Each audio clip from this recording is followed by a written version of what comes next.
Salam əziz izləyicilər. Hər vaxtınız xeyir olsun. Bugün Prizmanın ilk buraxılışında sizlərlə birlikdəyik. Sabahınız xeyir əziz izləyicilər. Bugün yeni proqramımızla qarşınızdayıq. Dediyimiz kimi, biz fərqli aspektdən, fərqli prizmadan baxırıq. Bugün Sevinclə bərabər bir həftə ərzində baş verən bütün hadisələrə, Fərqli prizmadan baxıb analiz edəcəyik. elə isə diqqətiniz bizdə olsun. Aydan belə baxıram xəbərlər çoxdur. Böyük yük sənin üzərinə düşəcək. Ona görə də səni əyləşdirək, rahat. Təşəkkür edirəm Sevinc. Mən öz yerimi alım o zaman. Suallarını gözləyirəm. Əminəm ki, izləyicilər üçün də cavablarım yetərli olacaq.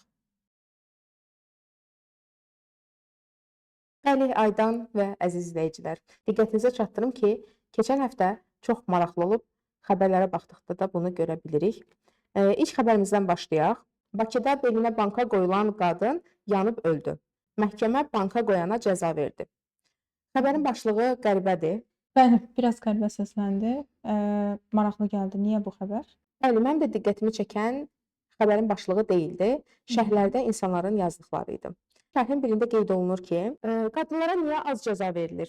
Adam öldürsə belə az və yüngül cəza verilir. Azərbaycan Respublikasının konstitusiyasına ziddir. Bu çünki qadınlar və kişilər bərabərdir, qanunu pozurlar. Mənim diqqətimi çəkən xəbərin başlığından daha çox bu şərh oldu.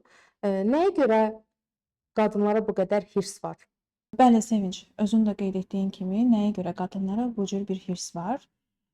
Bu barədə bir çox fikirlər demək olar, amma mən yəqin ki, bunu yazan bir bəydir. Bəli. Mən bu bəyi tanımıram. Ona görə konkret bir şey deyə bilməyəcəm bu barədə. Amma bir sıra ehtimalları nəzərinə çatdırmaq istəyərdim ki, həm sənin, həm də izləyicilərimizin ki, bəzən bu təkcə bəylərə aid deyil, xanımlarda da olur bu. Əks cinsə qarşı o qədər hirs bəsləyirlər ki, bu da çox vaxtı insanların yaşadığı hadisəyə əsasən olur. Ya əks cins tərəfindən rədd cavab ala bilər, münasibət qaydasında getməyə bilər, bir növ travma adı altında həmin insanı günahlandıra bilər, ana və ya atası ilə arasında münasibəti yaxşı olmaya bilər və burada əsas həmin şəxsin məsələni ümumiləşdirməsidir. Yəni bir aspektdən baxır sadəcə. Misal üçün deyir ki, mən münasibətdə uğursuz oldum. Məni qarşı tərəf atdı, getdi və yaxud da mənə xəyanət etdi. Artıq günahlandırmaya keçir burada.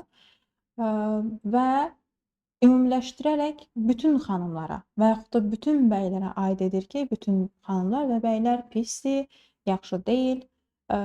Sən rəydə necə qeyd etmişdin? Rəydə qeyd olunur ki, niyə qadınlara kişilərdən daha az cəza verilir? Axı Azərbaycan konstitusiyasının qayda-qanunlarına bu ziddir. Kişi və qadın bərabər hüquqludur. Burada diqqət etsək görərik ki, bir növ qadınlara qarşı da müəyyən bir qısqanclıq hissi yaradır.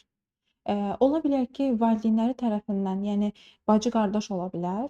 Bacı-qardaşlar arasında o qədər müqayisə edilə bilər ki, misal üçün bir evin içində oğlan uşağına daha çox cəza verilib. Artıq xanıma, yəni qız övladına əl üstündə böyüdüb saxlayırlarsa, bu zaman bir növ qısqanclıq yaranacaq ki, eyni səhvi edirik. Misal üçün bir stəkanı mənim bacım da sındırıb, mən də sındırmışam, amma ona cəza verilmir, mənə cəza verilir. Buradan bunu da görə bilərik. Yenə qeyd edirəm, burada bir çox ehtimallar ola bilər. İstənilən ehtimal. Bəlkə mən dediklərimdən əlavə başqa bir şey baş verib, ona görə bu cürdür. Ola bilər, düşünə bilərlər ki, həqiqətən də, yəni bu qanun çərçivəsində xanımlara daha az cəza verilir. Çünki xanımların üzərində bir sıra məsuliyyətlər də var. Uşaq dünyaya gətirmək olsun, bu qanun çərçivəsində nə zaman xanıma az cəza verilir? Qadın hamilə olarsa və ya əlilliyi olarsa və yaxud da hər hansısa bir psixoloji problemi olarsa, yəni psixoloji problem olduqda çox zaman bu yalnız xanımlara aid olmur. Yəni bəylərə də məxsus olur ki, bəzən qanun çərçivəsində məhkumluğundan bir neçə il aşağı olur. Bir şeyi də qeyd etmək istəyirəm buna da bir nəzər salaq. Rəyi yazan dedi ki, bir bəydir və siz situasiyaları sadaladınız, ehtimalları sadaladınız. Bəs bu rəyi yazan bir qadın olsaydı necə? Yəni belə anladım ki, bir xanım bunu bir xanıma bu cür deyir, eyni rəy, amma bir xanım tərəfindən. Bəli. Yenə eyni qaydada fərqlənmir. Az öncə necə qeyd etmişdim, bir ailə daxilində övladlar arasında müqayisə olarsa, yəni yanlış tərzdə yanaşılarsa, birinə daha çox sevgi dolu, birinə isə o sevgidən az şəkildə böyüdülərsə, bu zaman artıq o balans pozulur və bu balans pozulduğu zaman da istər-istəməz qısqanclıq yaranır. Hı hı. O qısqanclıqdan da bilavasitə hirs yaranır. Aydan, istəyirəm növbəti xəbərimizə keçim, çünki bu da indiki səsləndirdiyimiz xəbərlər demək olar ki, oxşardır. Başlıqda qeyd olunur: xəyanət edənlər sadiqlərə nisbətən daha tez ölürmüş. Bu xəbərin altında yazılan şərhləri artıq indidən marağımı çəkdi. Bəli, Çünki hər kəs düşüb xəyanət edənin üstünə. bəli. Bax Sevinç, biz bəzən düşürük xəyanət edənin üzərinə ki, xəyanət etdi, günahkardır, yanlışdır. Tamam, o zaman mən buradan bir sual verim. Həm sənə, həm də izləyicilərə ki, bəs o həmin şəxs nəyə görə xəyanət edir? Bəli, Aydan xanım, xəyanət bir yanlışdır. Biz əksini də iddia etmirik. Amma hər nəticənin bir səbəbi olduğu kimi xəyanətin də bir səbəbi var deyə düşünürəm. Biz subyektiv yanaşırıq bəzi məsələlərə. Xəyanət olunan şəxs təbii ki, səbəbi onu maraqlandırmır. Onu maraqlandıran nəticədir. Çünki şəxsinə olunub bu. Mənə elə gəlir ki, xəyanət edən qədər xəyanət ediləndə də günah var. Əgər bu bir günahdısa, yəni hər iki tərəfdə də var. Bir şey çox yaxşı qeyd etdin Sevinç. Mən də əslində ora gətirmək istəyirdim məsələni. Sadəcə olaraq bunu bir günah olaraq deyil də, yanlış olaraq deyək. Bəli, Çünki hər kəs öz seçiminə əsasən analiz edir və hər kəs öz şəxsiyyətinə xas bir şəkildə davranır münasibətdə. bəli. Bəzən münasibətdə yanlış olur, insanlar bir-birinə uyğun olmur, məcburən o münasibəti yaşayırlar uyğun olmamağına baxaraq və bu zamanda istəmədən də olsa müəyyən bir yanlışlara əl atmış olurlar. Bunu şuurlu olaraq deyil, şuursuz olaraq. Çünki hər kəsin özünə xas bir xarakteri var. Misal üçün biri daha çox əyləncə sevir, biri daha çox tək başına zaman keçirməyi. Artıq burada bir ziddiyyət baş verir. Ziddiyyət baş verdiyinə görə də uyğunluq olmur və istəmədən də olsa xəyanət etmiş olur. Və bunu da qeyd edim ki, ən sadiq deyilən insanlar belə xəyanət edə bilər. Necə yəni Aydan xanım? Biz hamımız potensial xəyanətkarıq. Bəli. Bax, belə bir şey deyim də, sən o qədər sadiqsən ki, yəni heç, ümumiyyətlə sadiq deyəndə nəyi nəzərdə tuturuq biz? Heç bir şəxslə ünsiyyət qurmamaqmı, yoxsa heç kəsə qarşı bir, sənin həyatında olan şəxsdən əlavə birinə hiss bəsləməməkmi? Yəni insanlar müxtəlifdir. Bəzi insanlar deyir ki, mənim partnyorum heç kimlə danışmamalıdır, mənim partnyorum qarşı cinsdən heç kimlə ünsiyyətdə qurmamalıdır. Bunu bu deyiminə bəraət olaraq da deyir ki, mən qısqanc insanam. Bəzi insanlar da deyir ki, çox normaldır. Təbii ki, onun həyatında məndən başqa da yəni qadınlar olacaq. Çünki o bir fərddir və cəmiyyətdə yaşayırıq. Cəmiyyətdə qadınlar da var, kişilər də var. Sadəcə olaraq sevgi münasibətində sadəcə mən və o olmalıdır deyir. Məncə sağlam olan budur. Əslində Sevinç bilirsən necədir? Sadiq insan ətrafında bəy, xanım fərqi yoxdur. Kimlə ünsiyyət qurursa qursun, həyatındakı olan şəxsə duyğusal olaraq belə, yəni düşüncə olaraq belə xəyanət etməməsidir. Ətrafında çox insan ola bilər və ya o qədər bir insan qısıtlanır ki, heç yerə çıxma, onunla ünsiyyət qurma, bir ortamda olma, heç salam belə vermə. Amma buna baxmayaraq bir qadağa var artıq beyində, olmaz. Beynimiz də olmazı yoxluq qəbul etmir. Bəli. Bu zamanda istəmədən də olsa bir yönəlmə yaranır və istəmədən də düşüncəsində belə olsun xəyanətə keçir. Burada Dostoyevskinin bir sözü yadıma düşdü. O yoldaşına məktub yazır, məktubda qeyd edir ki, mən sənə düşüncələrimdə belə xəyanət etməmişəm. Mənə elə gəlir ki, bu qədər sədaqətli olmaq varkən biz xəyanət ediriksə, bu eləməz günahdır. Aydan, istəyirəm keçim növbəti xəbərimə. Bu xəbərdə bilirik ki, ötən günlərdə aktyor Cabir İmanov rəhmətə getdi. Allah rəhmət eləsin. Cabir İmanov rəhmətə getdikdən sonra xəbər səhifələrində mən təbii ki, veriliş olmazdan əvvəl bütün xəbər səhifələrinə nəzər salıram. Hər səhifədə minimum 2 xəbər Cabir İmanovla bağlı idi. Cabir İmanovun rəhmətə getmə səbəbi ilə yox, Cabir İmanovun dini inancı ilə bağlı idi. Nə kimi bir əlaqəsi var? Bəli, mənə də çox qəribə gəldi. Bir insan rəhmətə gedir, biz o rəhmətə getdikdən sonra sorğuladığımız şey onun dini inancı olur. Sevinç, çox yaxşı toxundun bu xəbərə. Mənim də diqqətimi çəkmişdi. Hətta təəccüblənmişdim ki, nəyə görə bir şəxsin vəfatından sonra sırf onun dini ilə maraqlanırlar bu qədər və Bəli, bu qədər böyük müzakirə obyekti edirlər. bəli, Öncəliklə bunu qeyd edim ki, hər bir jurnalist, müxbir fərqi yoxdur. Yəni sən özün qeyd etdin ki, saytlarda 2 xəbərdən biri bundan ibarətdir. bəli, Jurnalist, müxbir, hətta mən öz adımdan deyirəm, psixoloq da qarşısında kim əyləşirsə əyləşsin, həmin şəxsin dinindən, irqindən asılı olmayaraq onu dinləməyi bacarmalıyıq. bəli, Və ya dünya üzərində minlərlə insan var. Hər kəsin dininə əsasən biz bir münasibət bəsləsək, ünsiyyət qursaq, bəlkə də müharibə çıxar dünyada. bəli, düzdür. Yəni bir sözlə Sevinç, fikrimi çox uzatmayacağam. Bu ümumiyyətlə elə bir mövzudur ki, mən psixoloq olaraq şəxsən hər kəsin dininə qarşı bir fikir bildirə bilmərəm. Hər kəsin özünə xas bir seçimi var.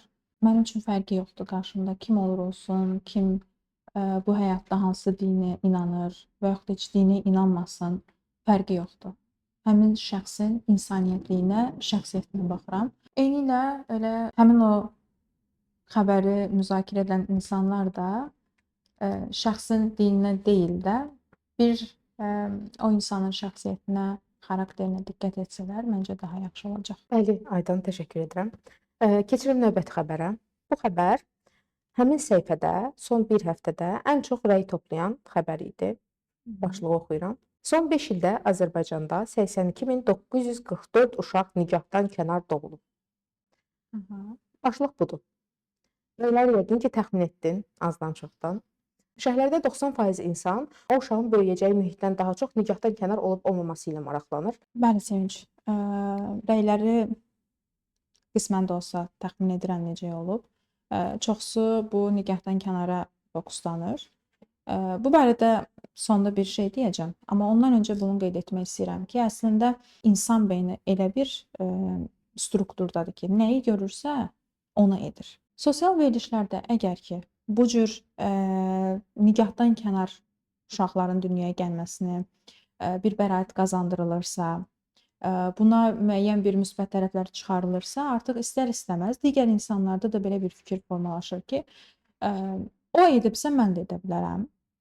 Bu fikir formalaşır və bir tərəfdən də bu yaranır ki, artıq onun yanında olan biri var.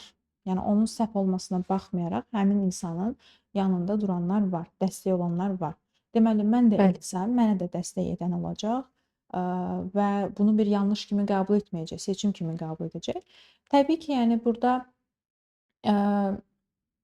təkcə biz deyə bilmərik ki, nikahdan kənar uşaq dünyaya gətirmək öz seçimi ilə bağlıdır.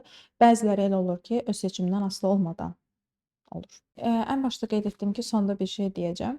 Yəni bir psixoloq olaraq bunu qeyd edə bilərəm ki, çox insan sadəcə gördüyünə fokuslanır və onu müzakirə edirlər. Amma altında yatan səbəbə gələndə heç kim bunu görmür. Bəlkə də görür, görmək istəmir. Bəli, Bəs yaxşı, gəl belə bir sual verim. Həmin o nikahdan kənar uşaqların dünyaya gəlməsi hansı şəraitdə, yəni hansı hadisə əsasında baş verib? Həqiqətənmi yalnızca o xanımın seçimindən asılı olaraq dünyaya gəlib bu? Bəlkə təcavüz ola bilər. bəli, Ümumiyyətlə məncə nikahdan kənar uşağın dünyaya gəlməsi sadəcə ananın verə biləcəyi bir qərar deyil. bəli. Təbii ki, bu uşağın bir atası da var. O zaman burdan o izləyicilərə, o şərhləri, rəyləri yazan şəxslərə bunu bildirmək istəyərdim ki, sadəcə gördüyümüzü deyil, eynilə də o hadisənin baş vermə səbəbinə də bir baxaq. Çünki hər kəs şəxsiyyət olaraq tam formalaşa bilmir. Yəni biz bilirik ki, fərd olaraq gəlib şəxsiyyət kimi formalaşırıq, amma həmin şəxsin hansı şərtlərdə böyüdüyünü, hansı şərtlərdə dünyaya bu uşağı gətirdiyini, həqiqətənmi bu seçimi özümü edib və yaxud da bu seçimə məcburmu edilib, bir çox ehtimallar ola bilər. Sadəcə bir şeyə fokuslanıb, onu müzakirə edib, bunu qınaq obyektinə çevirməyimiz doğru deyil. Əslində bəli, bəzən bəzi şəxslərə dəstək olmaq lazımdır. Amma hər kəsəmi? Xeyr, təbii ki, yanlışa yanlış olduğunu bildirərək, doğruya da doğru olduğunu bildirərək. Mən əlavə olaraq da bir fikir bildirmək istəyirəm ki, biz düzdür, nikah qanuni və dini cəhətdən də baxsaq labüddür. Amma bu gün kifayət qədər eyni evin içində yaşayıb aliment tələb edən insanlar var. Yəni bir uşağın normal böyüməsi üçün bəzən nikah yetərli olmur. O uşağı dünyaya gətirib düzgün böyütmək üçün mütləq şəkildə sosial amilləri də siz nəzərə almalısınız. Bəli, məncə bu xəbərlə bağlı bu qədər kifayətdir. Keçək növbəti xəbərimizə. Yardımlıda müəllim şagirdi döyüb, uşağın sifət hissəsində ciddi problemlər yaranıb. Yeri gəlmişkən bir xəbər də nəzərinə çatdırım. Bu da bir-biri ilə əlaqəli xəbərlərdir. Bir də Gəncədə məktəbli oğlan qətlə yetirildi.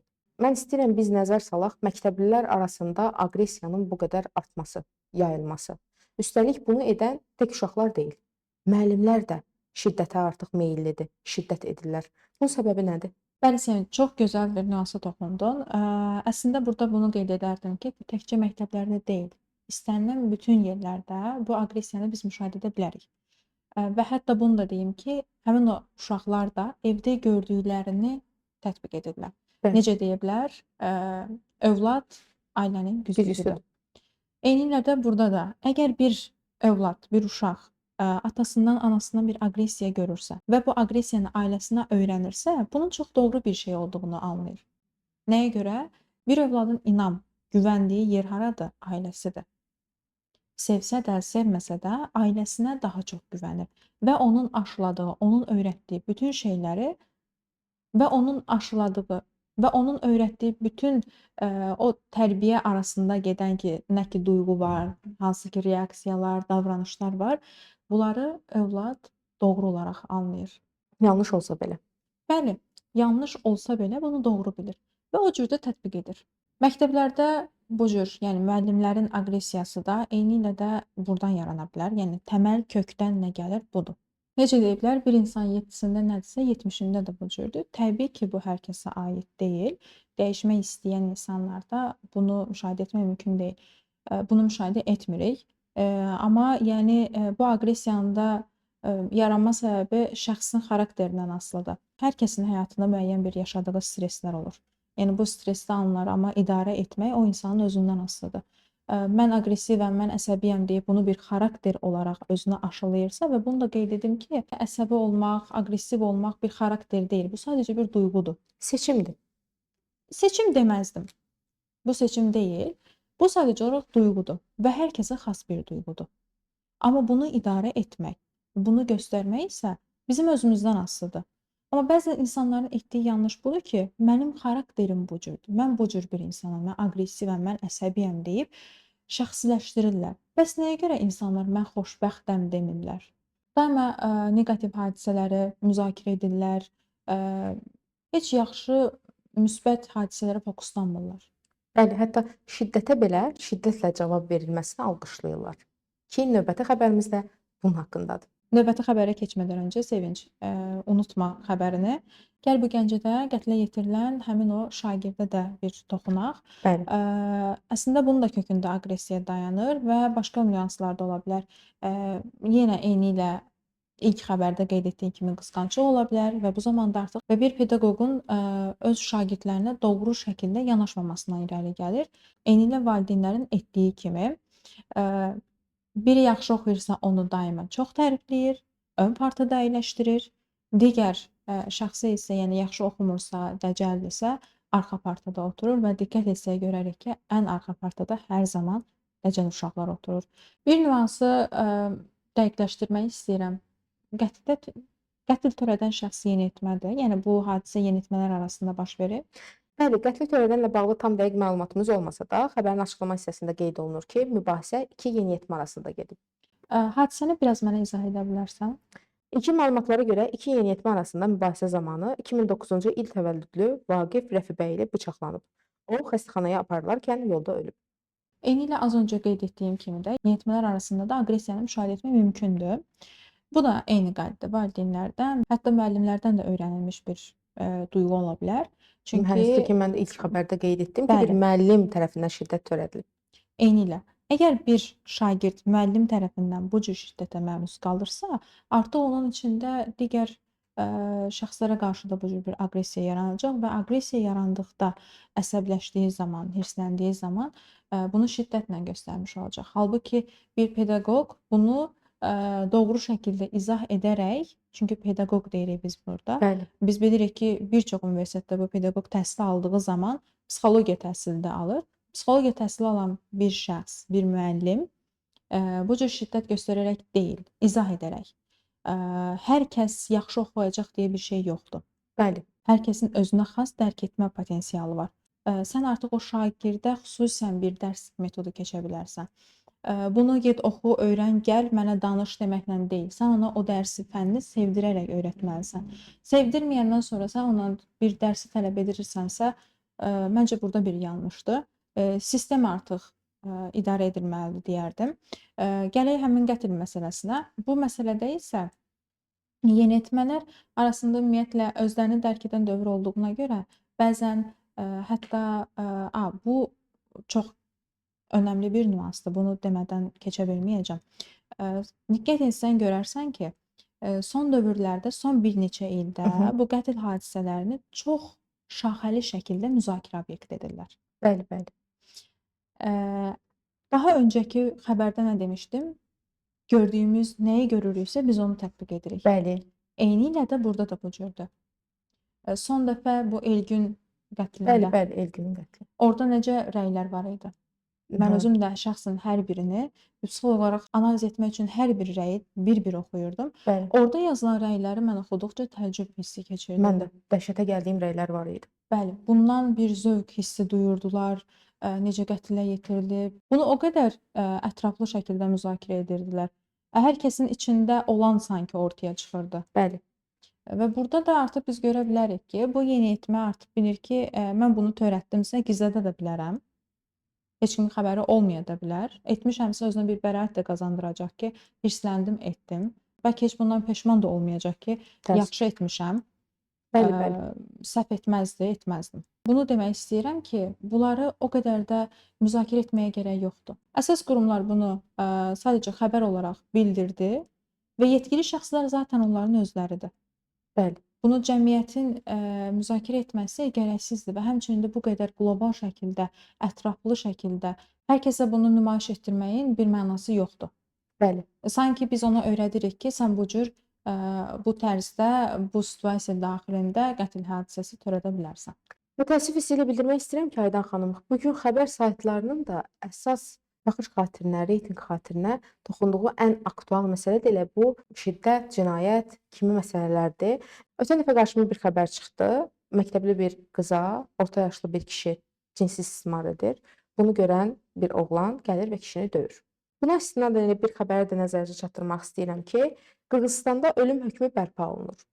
Qırğızstan prezidenti Sadır Japarov uşaqlara və qadınlara qarşı xüsusilə ağır cinayətlərə görə ölüm cəzasının bərpası ilə bağlı qanun layihəsinin hazırlanmasını tapşırıb. Bir psixoloq olaraq bu məsələyə necə rəy bildirərsiniz? Yəni təcavüzcü və yaxud da cinsi istismar edən hər bir insan ölməlidirmi? Yəni ölüm hökmü hər şeyi həll edirmi? Öncəliklə bunu qeyd edeyim ki, əgər o qanun verilibsə, yəqin ki, altında yatan bir məntiqli səbəb var. Bəli, Özün də qeyd etdin nədir səbəb? Əslində burada bunu deyə bilərəm ki, bəzi məsələlər var ki, onların olması lazımdır. Çünki qanun çərçivəsində biz görürük ki, hər cinayət hadisəsinin özünə xas hökm dərəcəsi var. bəli, Eynilə də bunda bu cürdür. Və insanlarda biz bilirik ki, Sigmund Freudun da qeyd etdiyi kimi id anlayışı var və bu iddə bəzən insanlar o qədər çirkinləşir ki, heç ağla gəlməyəcək bütün istəyi, arzular orada olur. Qarşısındakı kimdir, nədir, necədir, buna diqqət etmir və o idində olan şəxsiyyətin ki, o struktur var, artıq ortaya çıxmış olur. Daha öncə bir video qeyd etdin ki, cinsi istismar edir. bəli, bəli. Eynilə də burada həmin bəyə şiddət törətməsi. Bəzən insan artıq buna necə cavab verəcəyini bilmir. Çünki təcavüz hadisəsi o qədər artır ki, ətrafda Və biz çox görürük. ağır bir haldır. Bəli, buna cəza tətbiq edirlər, qarşısı alınmır. Pul cəzası verilir, yenə qarşısı alınmır. Şiddət törədiblər, yenə qarşısı alınmır bunun. Yenə də artır və artmaqda da davam edir və bunun da qarşısını almaq üçün çox zaman insanın qorxduğu nöqtədən vururlar. Ölüm. Bəli, ölüm. Çox insanın, çox nadir hallarda olar ki, bir insan desin ki, mən ölümdən qorxmuram. Ölümdən qorxduğuna görə bunu qeyd edirlər və bu cür qanun tətbiq ediblər. Əslində mən dəstəkləyərdim bu qanunu ki, bəlkə təcavüz hadisəsi azalar və burada bir şey deyim ki, əslində təcavüz edərək bir gəncin ruhunu öldürür. Belə ona görə də sanki ölüm ölümə bərabərmiş kimi. Bir psixoloq olaraq da bunu qeyd etmək istəyirəm ki, bir çox vakalarda buna rastlaşmışam. Mən çox zaman təcavüzə məruz qalmış şəxslərlə bizlər işləyirik. Yəni təcavüz edənlə deyil. Hətta bəzən biz görə bilərik ki, rəylərdə o təcavüz edən bəlkə də nəyi yaşayıb ki, bu cür təcavüz edir. Əslində təcavüz edən şəxs özü də nə zamansa təcavüzə məruz qala bilər. Mən də o nöqtəyə toxunmaq istəyirdim. Amma bir tərəfli qalmayacağam burada. Çünki bu o demək deyil ki, sən təcavüzə məruz qalmısansa, təcavüz edə bilərsən. Bir nöqtədə anlamaq olar ki, o içindəki hirsə, amma bu yenə də doğru bir şey deyil. Sən təcavüz edəsən, sanki o içindəki hirs keçəcək, xeyr keçmir. Düzdür. Keçmir, o daima sənin içində qalacaq. Amma bunu seçim olaraq düzəldə bilərsən. O travma səndən tamamilə yox olacaq deyə bir anlayış da yoxdur. Sadəcə olaraq o duyğunun səndəki təsirini azaltmaq mümkündür. Məncə cavabım yəqin ki, kifayət edəcək. Yenə də o qanunla mən birmənalı şəkildə razıyam ki, olmalıdır ki, bəzən bəzi hadisələrin önü alınsın. Bəli. Mən istəyirəm yekunlaşdırım artıq. Xəbərlər çoxdur. Mən istədim ki, ən çox rəylərin gəldiyi, insanların ən çox reaksiya verdiyi xəbərləri səninlə müzakirə edək. Təşəkkür edirəm Aydan xanım fikirlərin üçün. Bizə bir psixoloq rəyi mütləq lazım idi. Söz səndə Aydan. Bilirəm, xəbərlər çoxdur. Zamanımız bol olsaydı, bəlkə də bütün xəbərlərə toxunardıq. Məncə də bu günlük bu qədər kifayət edər. Gələn həftə zaten yenidən bərabər olacağıq. Yenidən Prizmada görüşəcəyik əziz izləyicilər. Eynilə sizlər də öz şahid olduğunuz və yaşadığınız hadisələri rəylərdə qeyd edə bilərsiniz və ya anonimliyi qorumaq istəyirsinizsə, aşağıda qeyd edəcəyimiz Empativnin əlaqə nömrəsinə də qeydlərinizi yaza bilərsiniz. Xoş həftə arzu edirəm hər kəsə, gələn həftə görüşmək ümidi ilə. Və əziz izləyicilər, xəbərlərə yazdığınız rəylərdə diqqətli olun. Hər an qarşıma çıxa bilər.